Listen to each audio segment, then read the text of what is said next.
Ne pas se reconnaître dans le genre humain, ça a un nom, ça s'appelle être xénogenre.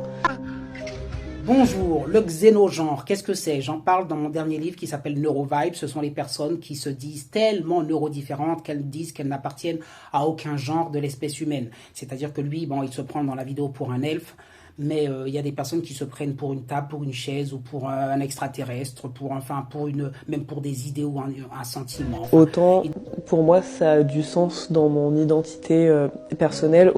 Ok. Et c'est presque une prise de position politique aussi. Quand je vois ce qu'on fait à cette planète, je crois que j'ai même pas envie d'appartenir à cette espèce. Comment ne se rend-il pas compte mal dans sa peau, ce jeune homme, voilà, qu'il pense qu'il n'appartient pas à l'espèce humaine. Il se dit, je me reconnais pas. Mais ce qu'il ne comprend pas, c'est qu'il est très très mal dans sa peau et qu'il a besoin de soins psychologiques, voire psychiatriques.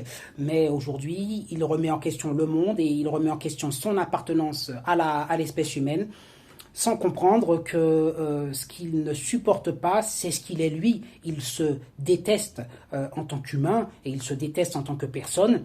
Et cette détestation, elle ne vient pas de nulle part, évidemment. Et je crois qu'il se déteste et en même temps, il déteste appartenir à cette espèce humaine, puisqu'il est tellement...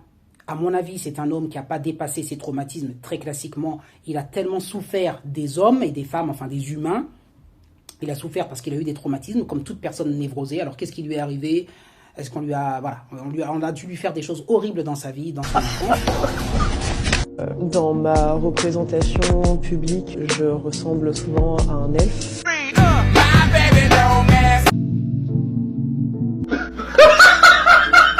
J'aime bien questionner le fait d'être un humain. Et qu'il est dégoûté de l'espèce humaine. Et son mécanisme de défense à lui, c'est de dire, ben moi, je ne veux pas appartenir à cette espèce. Comme ça, je me dissocie abomination, qui est l'être humain, l'espèce humaine. Et comme ça, je me supporte mieux moi.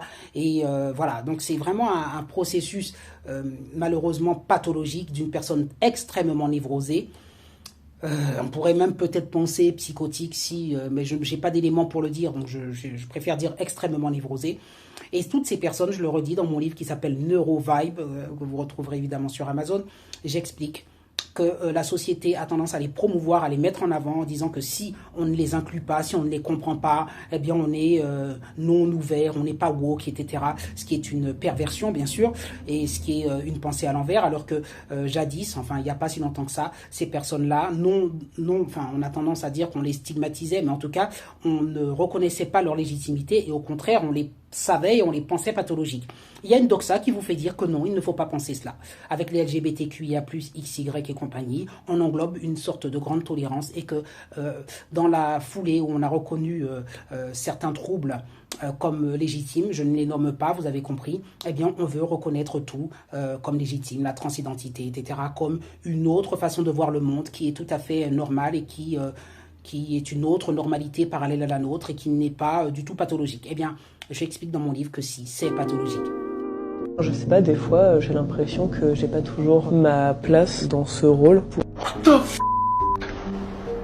Et que c'est, entre guillemets, un mensonge, si je puis dire, planétaire, de nous faire croire qu'une personne comme ça n'est pas pathologique. Alors, je veux bien ouvrir mon cabinet, je veux bien écouter cette personne, mais elle demeure pathologique. Voilà, et ce n'est pas faire preuve de manque d'humanité que de le penser, et je suis sûr que parmi mes abonnés, il y a une majorité écrasante qu'on veut faire taire, pense comme moi. Voilà, mettez les pouces en l'air, je vous souhaite une bonne journée.